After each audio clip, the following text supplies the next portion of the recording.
Welcome to the Crime Time Tonight podcast, or as I like to call it, the Crime Time podcast.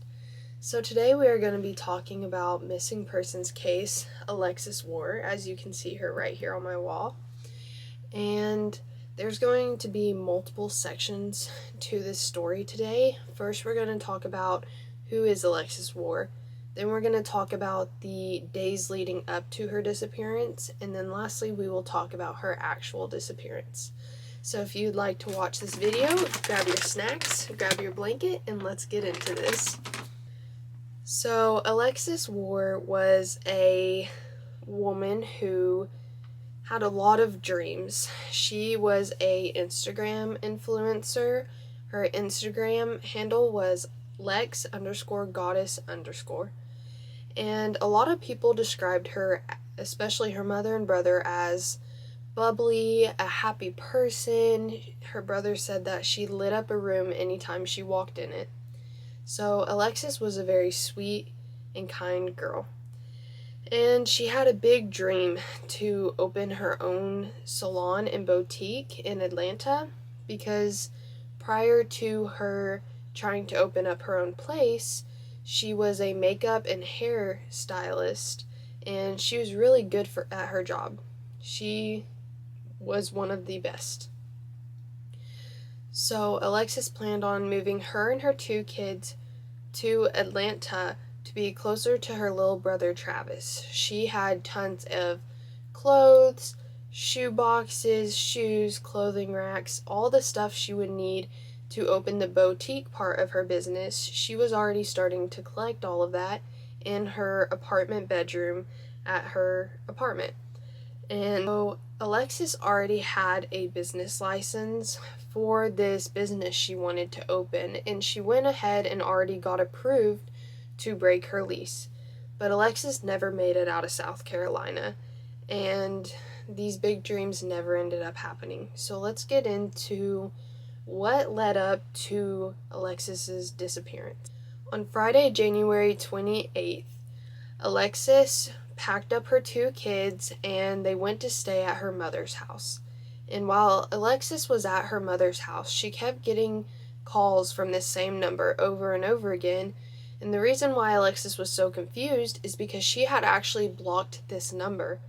So she couldn't understand how this number kept calling her. Alexis was very worried about this man who kept calling her. She even showed her mother that she had blocked this number, but yet this number kept calling her.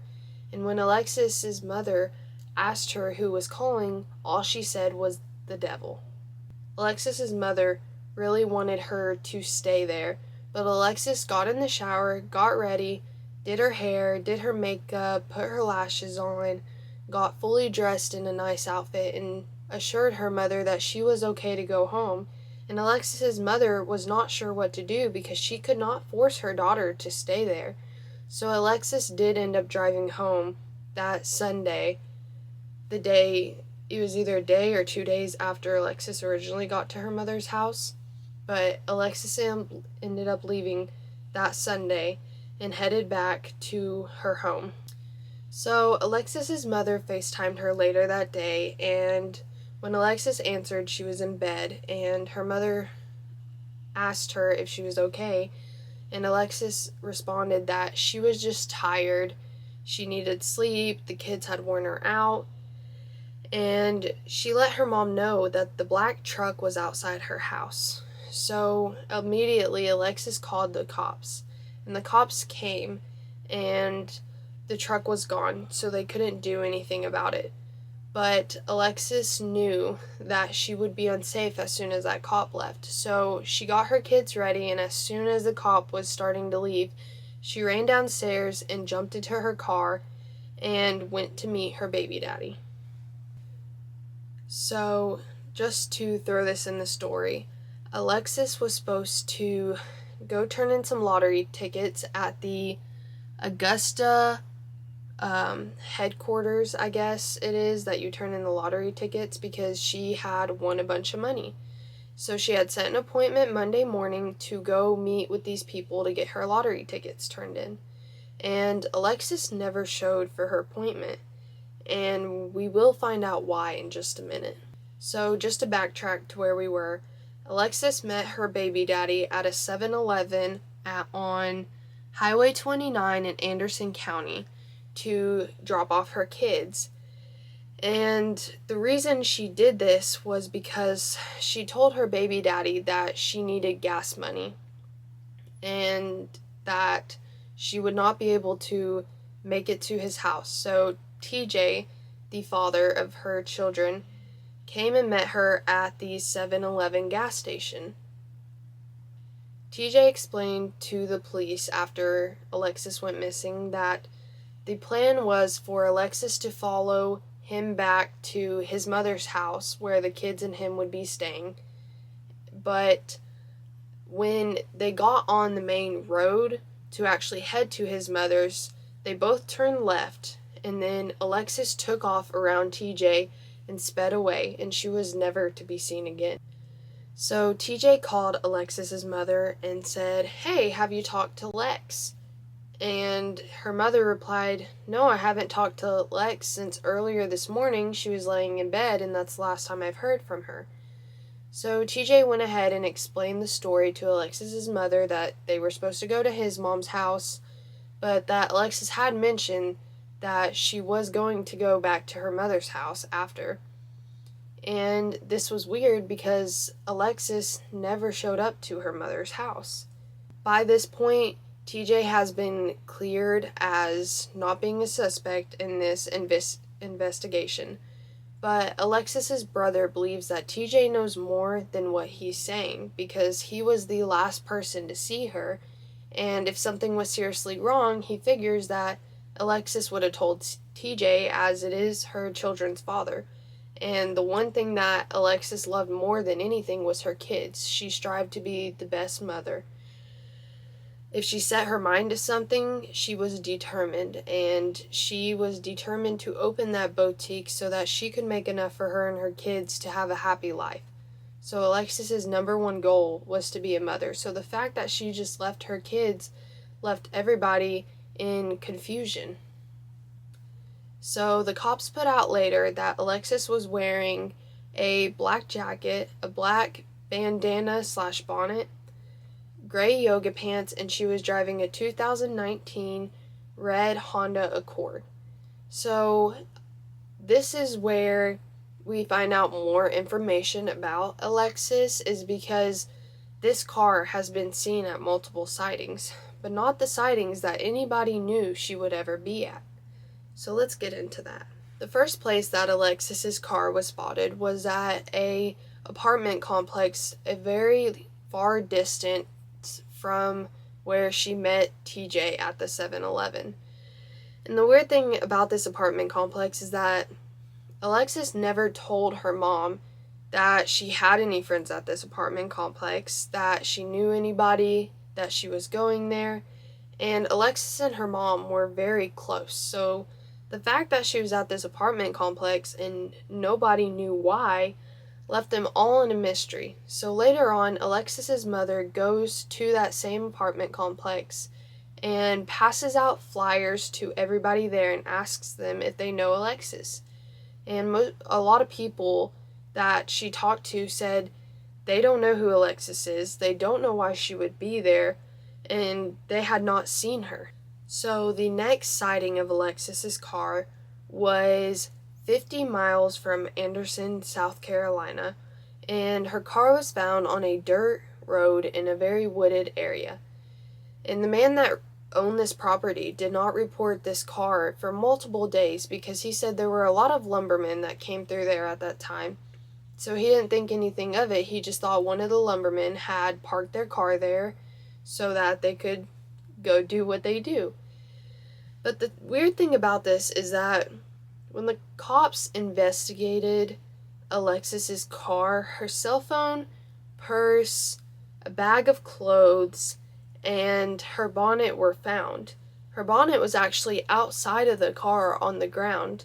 But Alexis, if she was just dumping her car there, would have taken her phone, her purse, the extra bag of clothes, and also the lottery tickets that were in the car.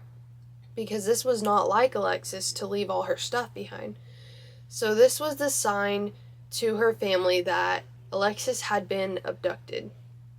So more about this area, and if you see me looking off, it's because my computer's there and some of this information I just can't remember because of all the cases I'm doing. But her car was specifically found on a hunting property in McCormick County, 70 miles away from where the 7-Eleven gas station was. So 50 miles outside of Anderson County, but 70 miles away from where she last left TJ and the kids. The cops and investigators did swab the car for prints, but there were no prints found in this car of anybody else except for Alexis's.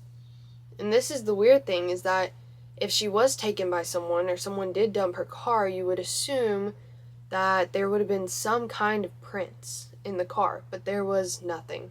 So on February 8th, 10 law enforcement and 30 personnel made a investigation up to 4 square miles for Alexis. They had canines out there, everybody they could have find her. Her family was out there looking. Everybody was looking for Alexis, but there was no sign. It was as if she had disappeared in thin air and there was no trace. Which, if you saw my last video, that boy also disappeared in thin air. But this looks more like Alexis had ran for her life because, once again, there were no fingerprints found in her car, meaning she was the only person in her car when she went missing, unless the person was smart enough to be fully clothed, wearing gloves, everything, then there were no prints. So did Alexis run from this person who she was scared of to save her children and her family? Where is Alexis? So just a few tidbits about this story. The FBI actually ended up stepping in and investigating, but it wasn't until 2 months after Alexis's disappearance. And this was right around Alexis's birthday. And her family actually celebrated her birthday by having a seafood boil because it was her favorite food. They had a cake with her face on it with red rose petals around the outside of the cake, and they celebrated her even though she wasn't there to blow out her candles or sing happy birthday, but they made sure that Alexis was still celebrated because she did have 2 kids that don't quite understand where their mommy's at. They can't grasp or even begin to understand that her mom was in danger and she disappeared mostly for their benefit. So Alexis actually told her mother that, "I have to put my kids first. Lord forbid if something were to happen if my kids were in the car." And so this is why we assume that Alexis probably ran for her life to also save her kids' lives, because she was scared that if this person did come for her, that her kids would be in the car and that person would take all of them or harm all of them. So she knew it was best to drop the kids off with their father, TJ. Alexis's oldest daughter now lives with her grandmother, and she will not accept the fact that her mother's not coming home. She tells her grandma all the time that they're going to think positive, that one day her mom will return home. And this is the hope that she holds on to, because she does hope her mom returns one day. So the family had a billboard put up for Alexis with all the information. It had 2 pictures of her face on each side, and they put this on a main highway in South Carolina in hopes that anybody with information would speak out about this, but no one has spoke out at all about this, not even witnesses at the gas station that night. Nobody has said anything about Alexis, and this is very strange to the family. So Alexis's family really do believe that Alexis was abducted by the devil, as she called him, but they're not completely sure what happened to Alexis, but they are asking that if Alexis, you are out there, to please come home. They can protect you. They will help you get back to who you were. Your daughter said herself, If mommy comes back, we better lock her in this house for a year, and after a year we can let her out, but we have to keep her here for at least a year. And so, if you do happen to see Alexis, please tell the right authorities. And I'm going to go ahead and describe what she looks like to y'all. But if you know anything about this case, let people know, because this doesn't only affect the families involved, this affects Alexis's kids. So Alexis had dark brown eyes, black hair the last time she was seen, but she does seem to dye her hair a lot. She had 2 dimple piercings, and then on each of her hands she had a feather and a rose. And these are the significant factors of what Alexis looks like. So if you have seen or heard anything about Alexis, contact the authorities, because they really want Alexis to come home. So the last thing we're going to talk about, and this is a really short video, but the families of Alexis have pushed for the legislation branch to change their laws on missing persons case. And here's some of the things that they are doing to change this law so that more missing people will be found.